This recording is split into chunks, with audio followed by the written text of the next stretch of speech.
మొదటి సంవత్సరం జగన్మోహన్ రెడ్డి జూన్ లో వచ్చాడు, 2019 జూన్ లో వచ్చాడు.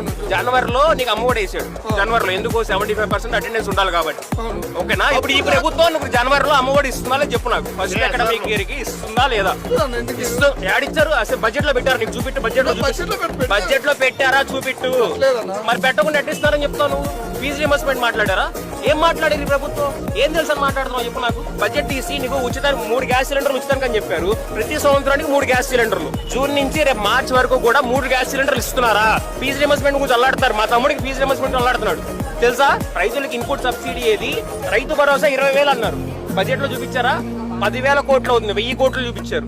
మెట్రో రైలు అన్నారు. మెట్రో రైలుకి ఎంత పెట్టారు? 20,000 కోట్లు అవుతుంది. బడ్జెట్ లో పెట్టింది 50 కోట్లు. ఏం తెలుసు అని మాట్లాడతారు? నాకు అర్థం కాదు. వచ్చేసి అది ఇది అసెంబ్లీకి రావట్లేదంటే ఆయన ఒక్కడు అక్కడ కూర్చొని మాట్లాడుతున్నాడు. 1:40 నిమిషాలు పట్టింది. అసెంబ్లీలో రావట్లేదు కదా. ఇక్కడ మీడియా గురించి మాట్లాడిన క్వశ్చన్స్ ఆన్సర్ చెప్పమను.